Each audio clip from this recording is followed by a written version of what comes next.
వయసుతో పాటు వినికిడి తగ్గినప్పుడు హీరింగ్ ఎయిడ్ వాడకం ద్వారా వినికిడిని తిరిగి పొందవచ్చు. కానీ పుట్టుకతోటే వినికిడి లేకపోతే ఇలాంటి పిల్లలకు ఎదుటివారు చెప్పేది వినపడకపోవడంతో మాటలు కూడా సరిగ్గా రావు. దీంతో వాళ్ళకి పుట్టు చెవుడుతో పాటు మూగతనం కూడా తోడవుతుంది. అయితే ఇదంతా గతం. కాక్లియర్ ఇంప్లాంట్ పరికరం అందుబాటులోకి వచ్చాక పసిబిడ్డల్లో తలెత్తిన వినికిడి లోపాన్ని ఇవాళ చక్కగా సరిచేస్తున్నారు. పసిబిడ్డల్లో పుట్టుకతోటి తలెత్తిన వినికిడి లోపాన్ని సరిచేసే అధునాతన శ్రవణ యంత్రం కాక్లియర్ ఇంప్లాంట్ గురించిన పూర్తి వివరాల్ని ఇప్పుడు తెలుసుకుందాం.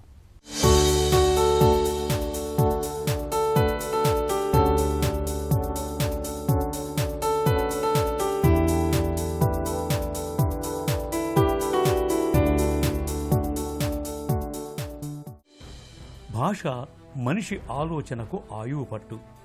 ఆ భాషకు మూలం మాట. ఆ మాటకు ఆధారం వినికిడి. వినికిడి లేకుంటే మాట లేదు. మాట లేకపోతే భాష లేదు. భాషే లేకపోతే ఆలోచనలే దెబ్బతింటాయి. అందుకే వినికిడి లోపాలను, ముఖ్యంగా చిన్నపిల్లల్లో వినికిడి లోపాలను ఎట్టి పరిస్థితుల్లోనూ నిర్లక్ష్యం చేయకూడదు. పెద్దల్లో వినికిడి లోపాలను శ్రవణ యంత్రాల సాయంతో ఎలాగోలా అధిగమించవచ్చు. కానీ పిల్లల్లో వినికిడి లోపాలు, అందులోనూ పుట్టుకతోటి వచ్చే వినికిడి లోపాల్ని ఒక్క కాక్లియర్ ఇంప్లాంట్తో మాత్రమే సరిచేసుకునే వీలుంది. అసలేమిటి కాక్లియర్ ఇంప్లాంట్?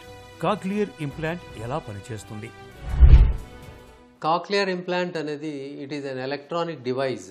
దానికి రెండు భాగాలు ఉంటాయి. చెవి వెనక భాగంలో చర్మం కింద టెంపరల్ బోన్ మీద బెడ్ చేసి అమర్చుతాం.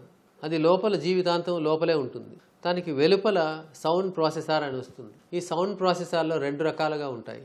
ఒకటి సింగిల్ యూనిట్ ప్రాసెసర్ అని, అలాగే బిహైండ్ ది ఇయర్ ప్రాసెసర్ కూడా వస్తుంది. అది చెవి మీద హియరింగ్ ఎయిడ్ లాగా ఇట్లా తగిలించి ఉంటుంది. ఇలా రెండు రకాల ప్రాసెసర్స్ ఉంటాయి. సో ఇలా రెండు పార్ట్స్ ఉంటాయి. వెలుపల ఉన్న ఈ సౌండ్ ప్రాసెసర్ మనం అట్మాస్ఫియర్లో ఉన్న శబ్దాన్ని గ్రహించి దాని ఎలక్ట్రికల్ సిగ్నల్స్గా మార్చి లోపల ఉన్న రిసీవర్ స్టిమ్యులేటర్ డివైస్కి అందించడం ద్వారా కాక్లియాలో ఎలక్ట్రోడ్ ఇన్సర్ట్ చేసుంటాం కాబట్టి శబ్ద తరంగాలు ఎలక్ట్రోడ్ అరే ద్వారా కాక్లియా నర్వ్ని డైరెక్ట్గా స్టిమ్యులేట్ చేస్తాయి. అంటే ఇన్నర్ ఇయర్లో డ్యామేజ్డ్ హెయిర్ సెల్స్ని బైపాస్ చేసి ఈ కాక్లియర్ ఇంప్లాంట్ ఎలక్ట్రోడ్ డైరెక్ట్గా కాక్లియర్ నర్వ్ స్టిమ్యులేట్ చేసి శబ్ద తరంగాలను మెదడుకు పంపించి మనం వినగలిగేట్ చేస్తుంది. మనం శబ్దం వినే తీరు ఎలా ఉంటుందంటే, బయటకు కనిపించే బాహ్య చెవి శబ్ద తరంగాలను మధ్య చెవిలోకి పంపిస్తుంది. ఆ శబ్దాన్ని మధ్య చెవి యాంత్రిక తరంగాలుగా మార్చి అంతర్చెవిలోకి పంపిస్తుంది. ఆ యాంత్రిక తరంగాలను మధ్య చెవి విద్యుత్ సంకేతాలుగా మార్చి శ్రవణ నాడి ద్వారా మెదడుకు చేరవేస్తుంది. అప్పుడు మనకు శబ్దం వినిపిస్తుంది. ఇది మన శబ్దాన్ని వినే తీరు. సరిగ్గా కాక్లియర్ ఇంప్లాంట్ కూడా ఇదే సూత్రంపై ఆధారపడి పనిచేస్తుంది. పసితనంలో వినికిడి బాగుంటేనే పిల్లలు బయట నుంచి మాటలు విని ఆ మాటల్ని తిరిగి పలుకుతూ మెల్లగా మాటలు నేర్చుకుంటారు. ఒకవేళ పుట్టుకతో వినికిడి లేకపోతే ఆ పిల్లలకు చెవిటితనంతో పాటు మూగతనం కూడా వచ్చేస్తుంది. జన్యుపరమైన లోపాలు ఉన్నా, అంతర్చెవిలో వినికిడికి తోడ్పడే కణాలు సరిగా తయారవ్వకపోయినా పిల్లలకు వినికిడి లోపాలు రావచ్చు. ఇలా పుట్టుకతో పిల్లల్లో వినికిడి లోపిస్తే దాన్ని అధిగమించటానికి మన ముందున్న ఏకైక మార్గం కాక్లియర్ ఇంప్లాంట్ పెట్టడమే. కాక్లియర్ ఇంప్లాంట్ సర్జరీ ఎవరికి ఉపయోగం అంటే, severe to profound hearing loss ఉన్న వాళ్ళకి, 70-75 డెసిబెల్స్ పైన వినికిడి ప్రాబ్లం ఉన్న వాళ్ళకి, హియరింగ్ ఎయిడ్స్ ఉపయోగం లేని వాళ్ళకి cochlear implant is the ultimate treatment. Cochlear implant surgery advise చేసే ముందు ఫస్ట్ క్లినికల్ ఎగ్జామినేషన్ చేస్తాం పేషెంట్ ఇయర్.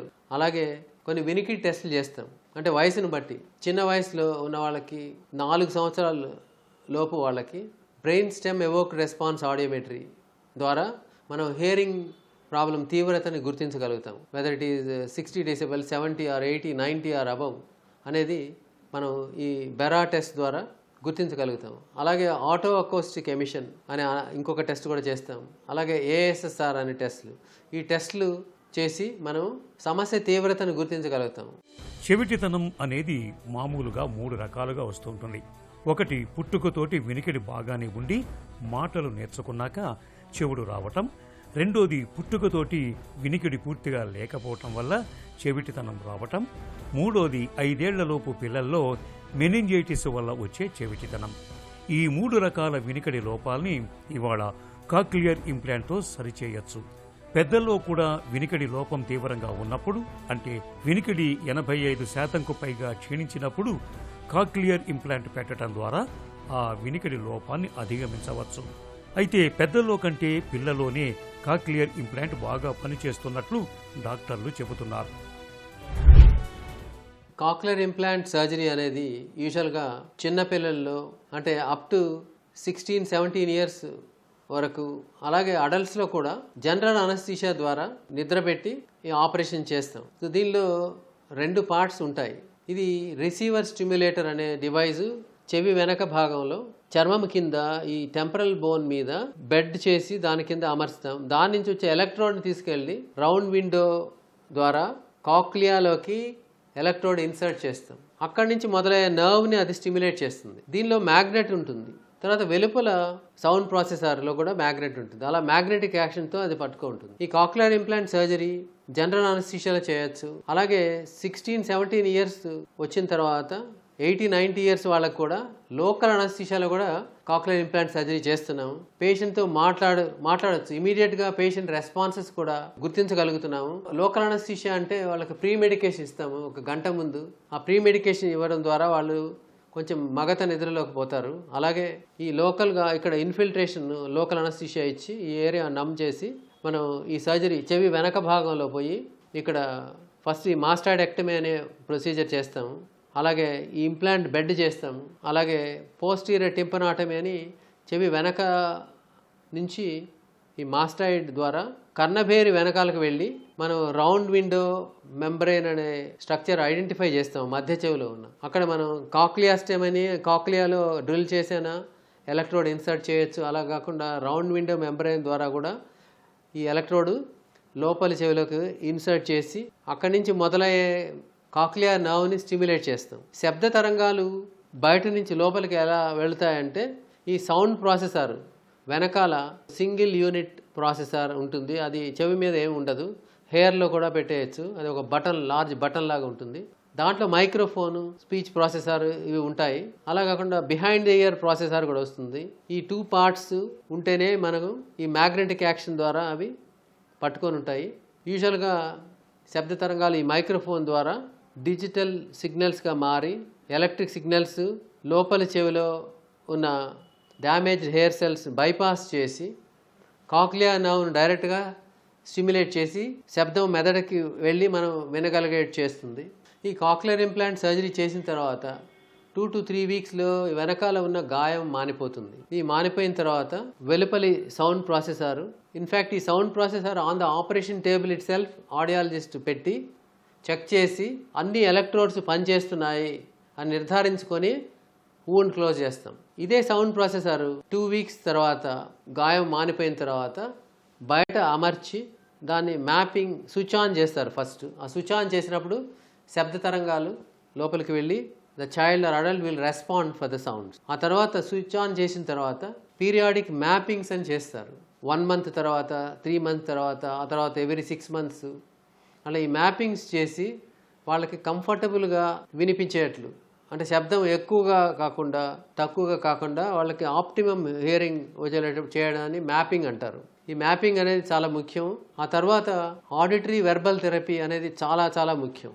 అంటే ఆడిటరీ అంటే వినడం, వెర్బల్ అంటే మాట్లాడడం. ఈ కాక్లియర్ ఇంప్లాంట్ ద్వారా శబ్దాలు వినిపించేట్టు చేసి చైల్డ్ ఆర్ అడల్ట్ వెనకాల నిల్చుకొని మాట్లాడినా కూడా ఎంత బ్రహ్మ చెవుడు ఉన్న వాళ్ళు కూడా వినగలుగుతారు కాక్లియర్ ఇంప్లాంట్ ద్వారా.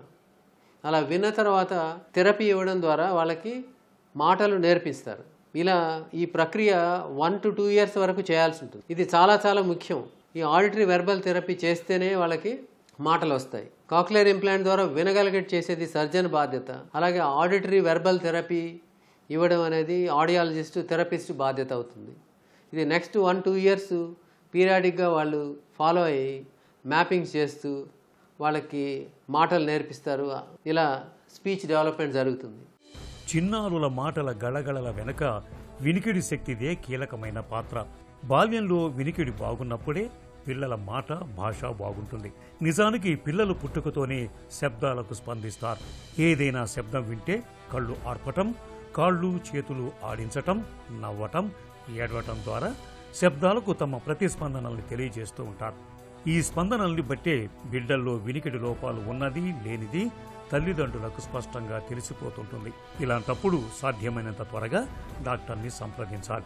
పసిబిడ్డలో వినికిడి లోపాలకు కాక్లియర్ ఇంప్లాంట్ వంటి చికిత్సల్ని ఎంత త్వరగా మొదలు పెడితే అంత మంచి ఫలితాలు ఉంటాయి.